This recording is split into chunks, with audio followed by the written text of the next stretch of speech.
जय माता दी फ्रेंड्स, कैसे हैं आप सब। आशा करती हूँ सभी बहुत अच्छे होंगे। मैं पूजा आपकी दोस्त वेलकम करती हूँ आपका आपके अपने चैनल अंकित वास्तु ज्ञान में। फ्रेंड्स, सबसे पहले तो आप सभी को शारदीय नवरात्रों की हार्दिक शुभकामनाएं। फ्रेंड्स, आज इस वीडियो के माध्यम से हम बात करने जा रहे हैं शारदीय नवरात्रों में इस्तेमाल होने वाली पूजा सामग्री के बारे में। तो फ्रेंड्स, आप भी इस पूजा सामग्री की एक लिस्ट तैयार कर लीजिए और पूजा की सरल विधि जान लीजिए। फ्रेंड्स, इस वीडियो में आपको हम बताने जा रहे हैं कि कलश स्थापना के लिए आपको क्या क्या सामग्री चाहिए, जौ बीजने के लिए हमें क्या क्या चाहिए होगा और माता रानी के श्रृंगार में क्या क्या सामान चढ़ाया जाता है, माता के भोग में क्या क्या सामान रखना होता है। साथ ही ये भी जानेंगे कि कौन सी आरती किस समय की जाती है और कौन सी आरती की किताब हमें रखनी चाहिए। फ्रेंड्स, आज हम इस वीडियो के माध्यम से जानेंगे कि माँ दुर्गा की पूजा के लिए हमें कौन कौन सी सामग्री चाहिए होती है। फ्रेंड्स, माता को पूजा का स्थान देना और उस जगह को सजाना, कुछ लोग फूलों से सजाते हैं, कुछ लोग डेकोरेटिंग पेपर से सजाते हैं, वहीं कुछ लोग प्यारी प्यारी चुनरियों से माता का दरबार सजाते हैं।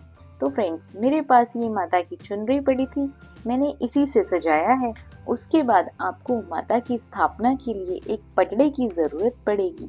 मैंने इस पटड़े के ऊपर लाल रंग का कपड़ा बिछा लिया है। आपको भी पटड़े पर बिछाने के लिए एक लाल या पीले रंग का कपड़ा चाहिए होगा। इसके बाद आप इस पर माता की फोटो या प्रतिमा ले सकते हैं। जिनके यहाँ माता की प्रतिमा या मूर्ति है, वो माता की मूर्ति या प्रतिमा से भी स्थापना कर सकते हैं। फ्रेंड्स, हर पूजा में या फिर हर कार्य की शुरुआत में गणेश जी को प्रथम स्थान दिया जाता है, उन्हें सबसे पहले पूजा जाता है। आप गणेश जी की फोटो, मूर्ति या प्रतिमा गणेश आवाहन के लिए ले सकते हैं। नहीं तो आप इस तरह के सुपारी से भी गणेश भगवान बनाकर इनकी पूजा कर सकते हैं। सुपारी में गणेश भगवान बनाकर उनको पूजा जाता है। उसके बाद आपको इस तरह का एक कलश चाहिए। कलश को आपको कंठ तक भरना है। मैंने इसे गंगा जल से भर लिया है क्योंकि मेरे पास ज्यादा गंगा जल पड़ा था। आप किसी भी धातु जैसे कि सोना, चांदी, तांबा, पीतल या फिर मिट्टी के कलश का इस्तेमाल भी कलश स्थापना के लिए कर सकते हैं। इसके बाद आपको चाहिए आम के पत्ते। आम के 5, 7 या 9 पत्ते आपको कलश में रखने के लिए चाहिए। आप आम के पत्ते या अशोक के पत्ते या फिर पीपल के पत्तों का भी इस्तेमाल कर सकते हैं। फ्रेंड्स, कलश के ऊपर रखने के लिए आपको एक नारियल लेना है और नारियल ध्यान रहे कि जटा वाला ही लेना है आपको। कलश को वस्त्र स्वरूप आप एक चुन्नी अर्पित कर सकते हैं या फिर आप कलावा भी वस्त्र स्वरूप अर्पित कर सकते हैं। कलश में डालने के लिए मैंने हल्दी, चावल, लौंग, सुपारी, इलायची और अक्षत, साथ ही एक सिक्का लिया है। ये सामग्री हम कलश में डालेंगे क्योंकि कलश स्थापना में कलश कभी भी खाली नहीं रखते हैं। वैसे तो कलश में चंदन, जटामासी, वज्र, कुष्ठ, सती, चंपक, पंचपल्लव, सप्तमात्रिका आदि चीजें डाली जाती हैं। जिनके पास इनमें से कुछ भी उपलब्ध हो वो डाल सकते हैं। ध्यान रहे कि कलश को कभी भी खाली स्थापित नहीं करना है। अब बात करते हैं पूजा सामग्री की। तो इसमें रोली, अक्षत, इलायची, लौंग, नवग्रह के लिए 9 सुपारी, कपूर जो कि आरती के लिए चाहिए होता है, धूप की बत्तियां और जनेऊ, साथ ही क्षमता अनुसार दक्षिणा हम रखेंगे। इसके बाद माता की पूजा में चाहिए सुहाग की चीजें। सुहाग की चीजें माता को जरूर चढ़ानी चाहिए। इसमें आप एक साड़ी या एक सूट जो भी आप पहनते हैं आप वो चढ़ा सकते हैं। इसके बाद आप सुहाग की चीज में 5, 7, 9, 11 या 16 श्रृंगार का सामान आप माता को चढ़ा सकते हैं। फ्रेंड्स, नवरात्रि के समय हम जो भी सुहाग का सामान माता को अर्पित करते हैं, ये आप खुद भी इस्तेमाल कर सकते हैं या फिर किसी सुहागिन महिला को भी दे सकते हैं। यदि आप पहले नवरात्रि के दिन सुहाग का सामान माता को ना चढ़ा पाए तो आप अष्टमी या नवमी के दिन भी माँ को ये श्रृंगार अर्पित कर सकते हैं। फ्रेंड्स, जैसा कि हम सभी जानते हैं, आजकल अधिकतर लोग माँ दुर्गा की पूजा में जौ या जवारे बीजते हैं।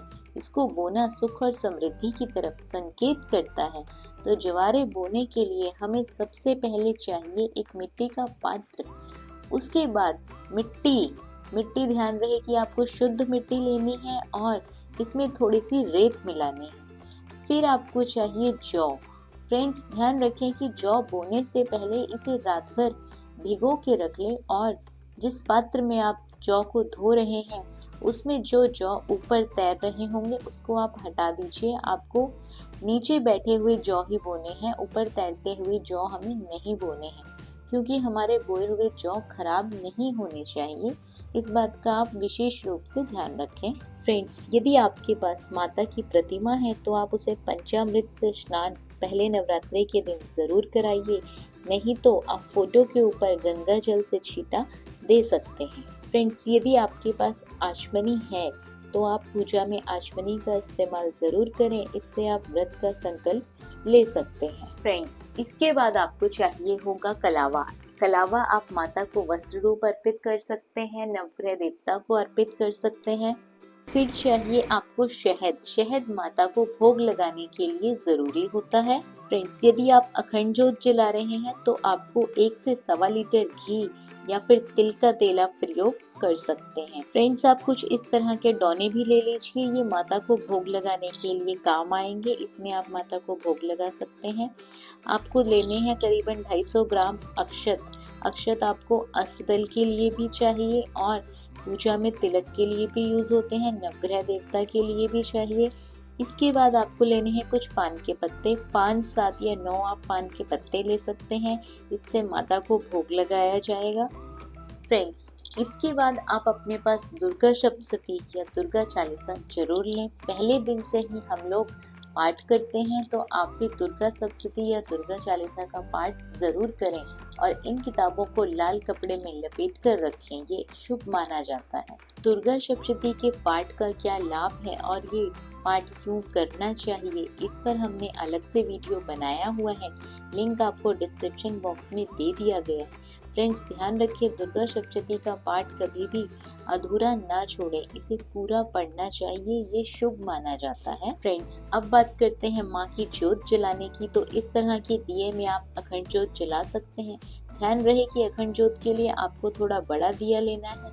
आरती करने के लिए आप इस तरह का दिया ले सकते हैं और रोजाना का ज्योत जलाने के लिए आप इस तरह का छोटा दीपक भी ले सकते हैं। एक आपको घंटी की जरूरत है आरती के समय के लिए, क्योंकि घंटी बजाने से देवताओं का आवाहन होता है। फ्रेंड्स, अब बात करते हैं आरती के बाद माँ के भोग की। तो वैसे तो भोग में कोई भी चीज अपनी क्षमता अनुसार, अपनी श्रद्धा अनुसार माँ को चढ़ाई जा सकती है, लेकिन जहाँ बात आती है माँ के पसंदीदा भोग की, तो पान के ऊपर शहद रख के माँ को भोग लगाया जाता है। ये माँ को अति प्रिय है। पेठा एक विशेष भोग है, ये भी माँ को अति प्रिय है। पहले दिन से ही आप इसे माँ को अर्पित कर सकते हैं। लौंग बताशे का भोग भी माँ को लगाया जा सकता है। साथ ही घी एक विशेष भोग है और माँ शैलपुत्री को अति प्रिय है, तो घी का भोग भी माँ को आप लगा सकते हैं। इसके बाद आता है फल का भोग। तो माँ को फल का भोग भी चढ़ाया जाता है। आप अपनी क्षमता अनुसार 1, 2 या 5 फल के भोग माँ को लगा सकते। फ्रेंड्स, फूलों में आप किसी भी रंग का फूल माँ को चढ़ा सकते हैं, लेकिन लाल रंग का फूल माँ को अति प्रिय है। यदि किसी को फूल ना मिल पाए तो वो उसकी जगह अक्षत भी माँ को चढ़ा सकते हैं। साथ ही गणपति भगवान को चढ़ाने के लिए हम थोड़ी सी दुर्वा लेंगे। गणपति भगवान को दुर्वा अति पसंद है। माँ को लौंग, चावल, इलायची और पान का भोग भी लगाया जाता है। अगर आपके पास माता की फोटो है तो माता की फोटो पर चढ़ाने के लिए आपको एक चुनरी चाहिए होगी। अगर आपके पास माता की प्रतिमा है तो प्रतिमा चढ़ाने के लिए आप लाल या पीले रंग के वस्त्र ले सकते हैं, ये अति शुभ माने जाते हैं। आप फूलों की माला या इस तरह की माला भी माता को अर्पित कर सकते हैं। फ्रेंड्स, रोज की पूजा के बाद आप एक लघु हवन के लिए गाय का उपला कंडा ले सकते हैं। तो फ्रेंड्स, आपको ये सभी सामग्री चाहिए होगी शारदीय नवरात्रे में माँ अम्बा की पूजा में। फ्रेंड्स, इस वीडियो में मैंने सभी सामग्री शेयर की है, तो फ्रेंड्स आप सभी जल्दी से जल्दी एक लिस्ट तैयार कर लें और माँ की नवरात्रों के लिए सभी सामग्री जल्दी से जल्दी ले आएं, क्योंकि माँ के नवरात्रे शुरू होने में अब कुछ ही समय बचा है। 2 दिन बाद माँ दुर्गा के नवरात्रे शुरू हो रहे हैं। माँ सबके घरों में गज पर सवार होकर पधार रही है, क्योंकि इस बार माँ दुर्गा नवरात्रे संडे से शुरू हो रहे हैं, तो माँ के आने का वाहन इस बार सिंह नहीं है बल्कि हाथी है। माँ गज पर सवार होकर सबके घरों में पधार रही है, सबको आशीर्वाद देने के लिए। फ्रेंड्स, इस पर हमने एक अलग से वीडियो बनाया हुआ है, लिंक आपको डिस्क्रिप्शन बॉक्स में दे दिया है।